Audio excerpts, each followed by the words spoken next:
back to my channel.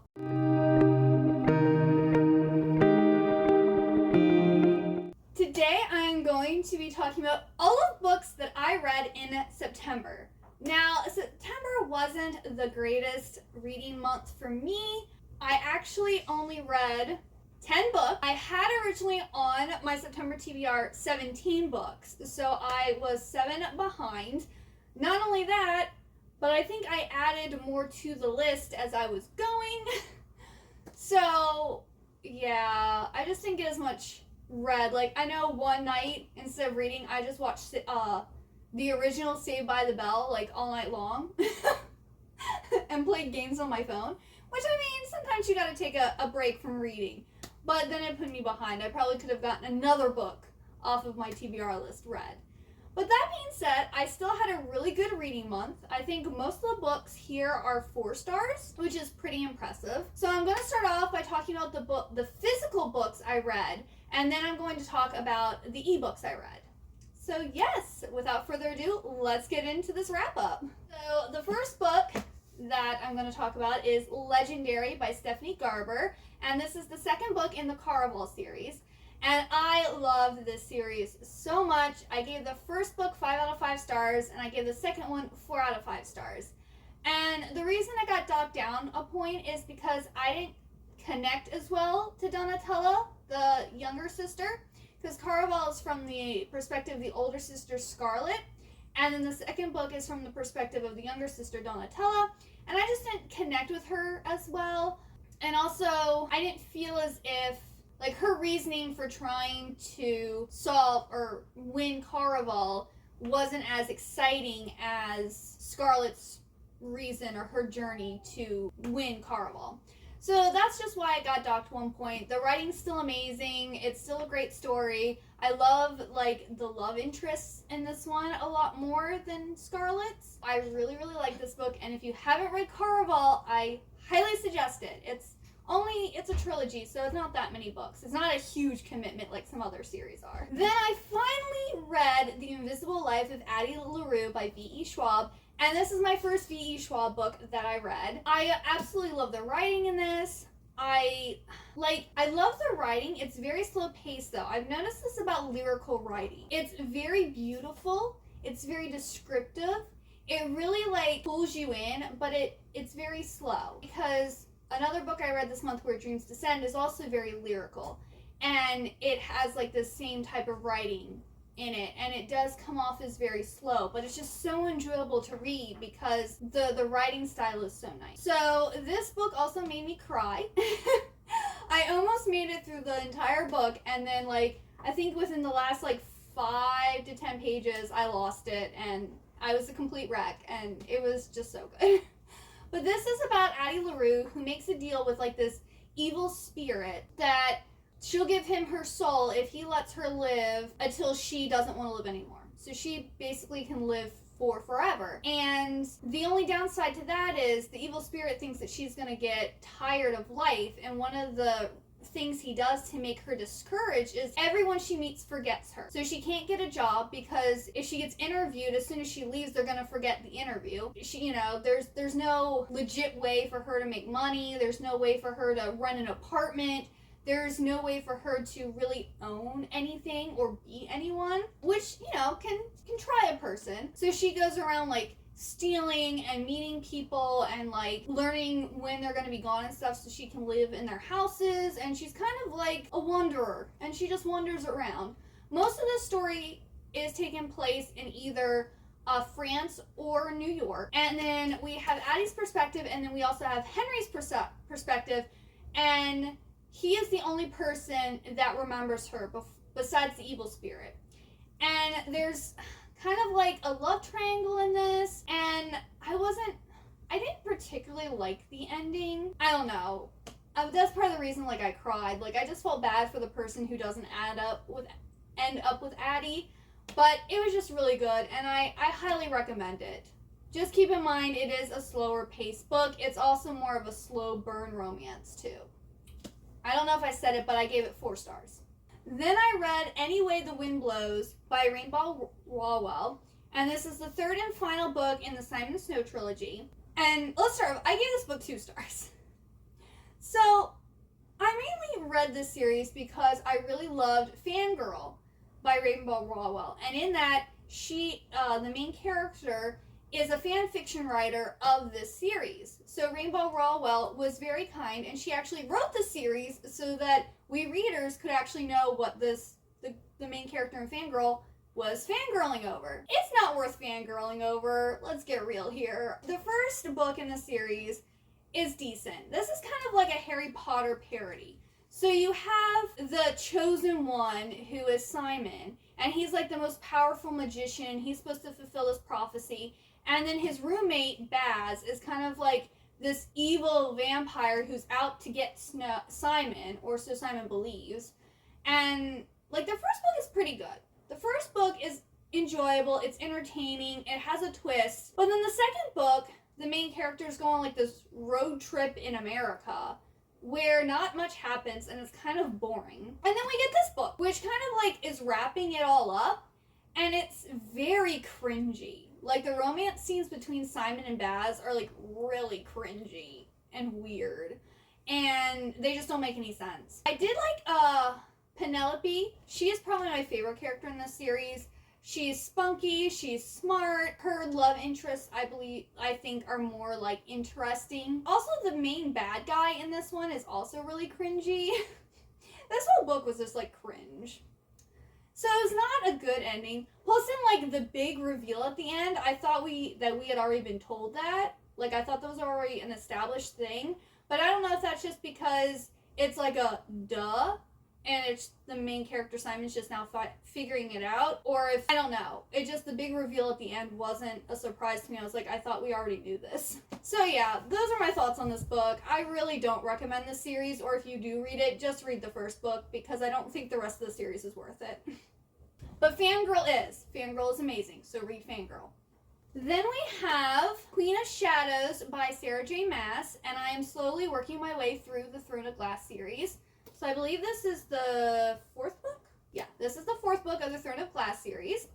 And this, we are continuing Celaena Sardothion's, her story and her coming into her power and her own.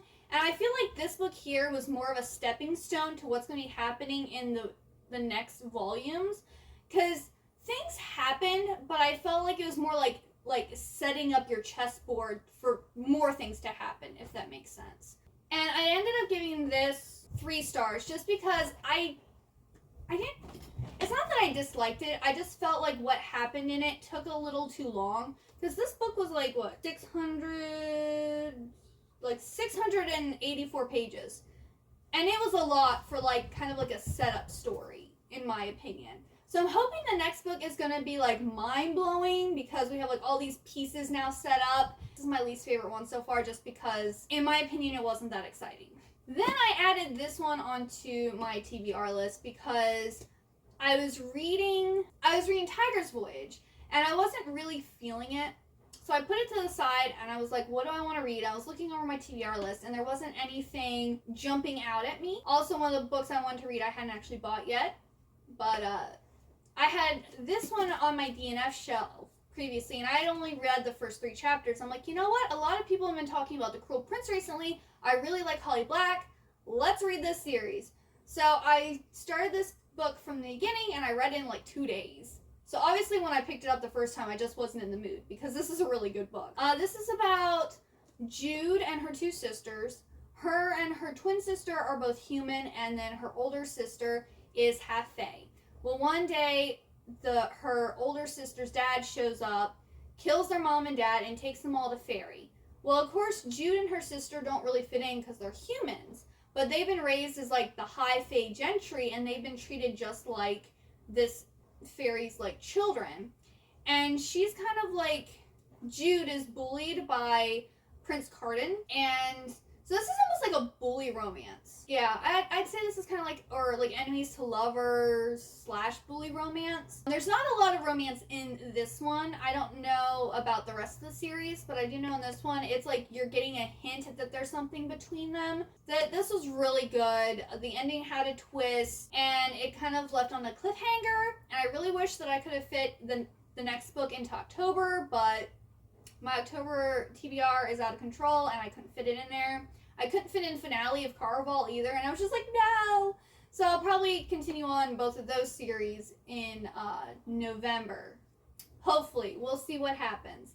But yes, I gave this one a 4 out of 5 stars. I really, really enjoyed it, and I can't wait to read the next book. Then we have Tiger's Voyage by Colleen Hook, and this one I ended up giving 3 stars. And I gave it 3 stars because this was my least favorite book of the series so far. So this is the 3rd book of the Tiger Saga, and there's 5 books altogether. And I just really didn't like Ren in this book. Because I can't really tell you much what happens, but basically Ren is being that super hyper-controlling, like, alpha male, toxic masculinity in this book. And I don't like it. I didn't like it at all.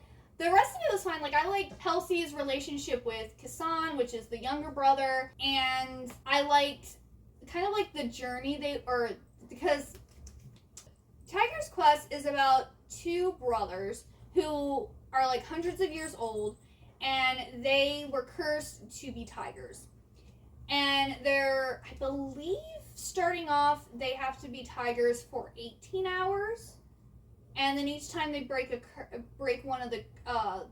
part of the curse, they gain 4 more hours of human time. Well, Ren had been captured and was at a circus where Kelsey becomes like, her job is to kind of like feed him and like work at the circus during the summer. And the guy, like the assistant or like the caretaker of these brothers, shows up and wants to buy Ren. And then he asks Kelsey to accompany him to India to like help with taking care of the tiger and like, I guess, settle things for the tiger. Well, then she finds out that he's actually, you know, a man and he's been cursed, and they need someone to help break this spell. And the first book, they break the first part of the curse. The second part, they break the second part. And in the third part, they break the third part of the curse. So I believe there's only 4 parts. So the next time they should, or it might be taking a break, because at the end of this, something happens to someone. So the next book might be then trying to rescue that person. But that happened at the end of book 2 also, and they rescued the person and still broke the curse. So yeah, but just Ren's character in this one I did not like. And that's why I gave her 3 stars, because I was just not enjoying the relationship between him and Kelsey anymore. I'm still looking forward to the next book. My guess is that she is going to end up with Ren, but I'm hoping for Kassan. I'm hoping for Kassan. He is so sweet. He's so supportive. And yeah. Then I read Soman Kiani's new book called Beast and Beauty, Dangerous Tales. And this is basically retellings of the popular Grimm, like, stories, fairy tales. And they're written almost like poetry. They're very, like, I guess, poetic. And they all have, like, different meanings from what the original, like, stories had. My favorite ones were the Little Mermaid, where it's the Little Mermaid and the Sea Witch, like, having conversation and kind of pointing out the flaws in the original Little Mermaid tale. Then I also really like Peter Pan, which was from Wendy's perspective and is kind of what happens after Peter originally takes her to Neverland. And that one, it hit me in the heart. It got me in the feels. Like, I totally liked that one. And then the other one I liked, so we had Red Riding Hood, which was interesting. I didn't really, some of these ended, like, the like, message or the story behind them was kind of lost on me. And I think it's because of the poetry aspect of it. I was like that student who had all A's in English until we got to poetry, and then I got D's because I was totally lost about what the poems meant. Like, I'm not good with riddles or, like, ambiguous endings and stuff like that. Like, tell me what happened, please. Don't leave me hanging. Just tell me what happened. And then we had, like, Snow White, Sleeping Beauty, which I did not get Sleeping Beauty at all. I was so confused by that one. Besides, Sleeping Beauty is actually a guy who I believe is LGBTQ+, but I didn't get, like, the whole, like, analogy behind it or, like, how he discovered, I don't know, I didn't get it. Maybe it's because I'm straight. I didn't understand it, but, like, I was very confused. Rapunzel was interesting. Jack and the Beanstalk kind of had the same message almost, I think. They had Hansel and Gretel. Oh, Beauty and the Beast was the other one I really liked. Beauty and the Beast, that was kind of like girl boss vibes. Beauty is actually wanting to save up money and like not get married and like have her little house with like her library in it and be left alone to read. And I'm happily married, but I still have plenty of time to read. So you can have both. But she doesn't want both. Till the end, and then she does something stupid and she's left all alone anyway, just like she wanted. So be careful with what you wish for, I guess, is like the motto of that story. But yeah, this was good. It's just because of the endings for like some of the stories, I didn't get the message. And maybe that's just because I don't have those struggles, or I haven't had to deal with whatever the message was, so it didn't come through for me. It's still pretty good if you like dark retellings and you want to kind of like figure out what he's trying to tell you. It's like a riddle. It's a fairy tale of riddles. But yeah, it was still good and I liked it, but I do like his School for Good and Evil series more than this. So the last book I read for the month was Where Dreams Descend by Janella Angeles. And this was really, really good. It yet again has like very lyrical writing, like The Invisible Life of Addie LaRue, and also like The Night Circus by Erin Morgenstern. Like this book is definitely like The Night Circus meets Phantom of the Opera. And it is just so good. Like I really, really like this book. And the ending is like, the next book is supposed to be coming out October 5th. I have it pre-ordered already. I'm waiting for it to arrive. So I'm really looking forward to reading this book, or the sequel to this book. But this is basically it's about this girl named Kalia who's kind of been locked away in this castle, and she's a performer. And so she performs at this like gambling hall. Yeah, gambling hall that is owned by her like master. And she's like the main attraction there. But she wants more in life. She wants to be more. And so she hears about this competition in this town in the woods called Glorion. And she wants to go and she wants to become like the winner of this magician contest. And when she gets there, there's clearly more going on in this town. For some reason, people are very against like female magicians. And like she's being like targeted by the other magicians, treated differently, and like by the judges. And at first they didn't want her to be in the competition, but then like the guy who's in charge of the competition, who like came up with the idea, who actually is like, he owns the circus, he owns the Conquering Circus, he's like, no, she's my star, I want her to be in the competition. Like he's rooting for her. And then there's this other guy who was a famous magician, and one time he had an accident on stage and he hasn't like performed ever since. And him and her kind of get teamed up. They also kind of like connect. And then you have like Jack, who's her master, the magician who's originally been teaching her and she's been working for, who keeps on showing up and like telling her she shouldn't be there and she needs to leave. But one thing that annoys me with some of these things, like this annoyed me in Crush too. Like these people will tell you it's not safe here, you need to go, you know, you need to leave, and it's like, why? You just telling me it's not safe isn't going to do anything. Tell me what's going on and then I'll listen to you. Like I hated that when my parents were like, oh well, you can't do this, and I'll be like, well, why? Because I told you so. What's the reasoning behind it? If you give me a valid reason, I'm going to listen to you. Especially if it's going to cause harm to myself. But if you're just telling me, oh, it's dangerous, why is it dangerous? Well, because I say it is. Where is the logic in this, people? So that was kind of my biggest gripe in this, as in with Crave. Tell us why it's dangerous. I mean, I guess it's building the suspense, there's the mystery, but in the real world, if someone's in danger, you need to tell them why. That's just my 2 cents. Stop being ambiguous. Stop just warning me. Tell me why it's dangerous. Tell me why I need to run and flee. And then maybe I will listen to you. You know, maybe Kalia would listen if he would be like, well, you're in danger because of this reason. Which there's some like supernatural force thing going on. But why didn't he just say that? And it also makes it seem like Jack is more than just a magician or more just a human. Like he's bigger, maybe a god or something, not really sure. But I'm looking forward to the next book because it's still not, like, we still don't really know why it was dangerous. Like, something happens at the end, but we still don't have all of the pieces yet. So I want to know what's going on. Alright, now we're on to the ebooks. So the first one I read was American Royals by Catherine McGee, I think is who it's by. But this is kind of like what happened if instead of George Washington being elected president and us having a democracy, what if George Washington was crowned king and he was a ruler? And now, like, you know, generations later, his offspring are still ruling the country. Well, in this one, we have the main character Beatrice. Beatrice, who is going to be the first queen of America. And we also have, like, her sister's perspective, and the ex-girlfriend of, like, the main love interest of the younger sister and kind of also the older sister.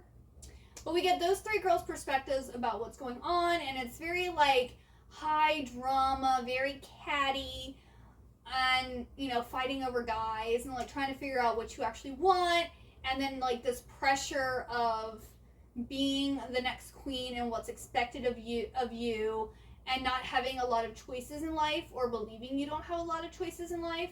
And I really, really like this, and I gave this book 4 stars. And I'm hoping to read the second book. I believe this is only a duology, and the second book's already out, so I'm looking forward to hopefully reading that before the end of the year is up. And then the other book that I read that was an ebook was The Girl Behind the Red Rope by Ted Dekker and Raquel Dekker. So it's a father-daughter duo. I personally love Ted Dekker, huge fan of his. He writes Christian thrillers and or horrors, and I think this is his first, or at least the first book him and his daughter have written together. And this was really interesting. It was really interesting. So we have this group of Christians who are being kind of led by this angel called Silas. And he comes and shows them these Furies that are supposed to be coming and taking over. And they have to go and, like, flee and be, like, sinless and pure, or the Furies are going to come and get them. And they end up, like, buying this old town in, like, Tennessee and living there away from everyone. And they have, like, really weird, like, rules. And, I mean, they basically become a cult. Okay? The girls aren't allowed to have their hair more than 2 inches long. The girls have to be, like, completely covered and wear, like, layers of, like, skirts. And the girls are assigned a man to marry. And then their main job is to, like, pop out babies. Our main character, it has been, like, married off to this older gentleman who she doesn't like, but she does really want to have a baby. She's always wanted to be a mother.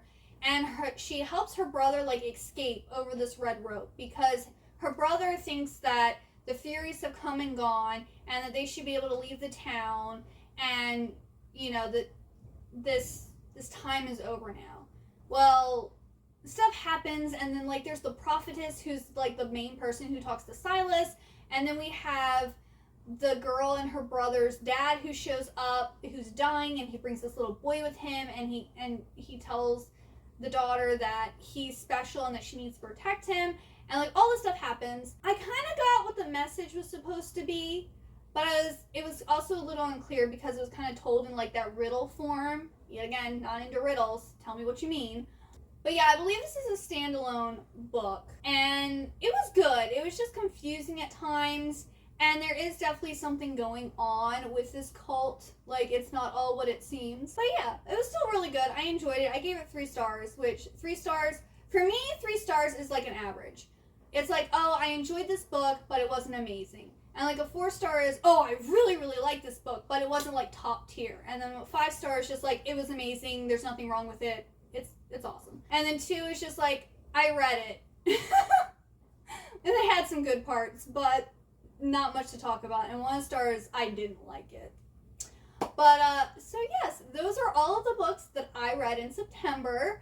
Comment down below what books you read in September, and also maybe what books you're planning on reading in October.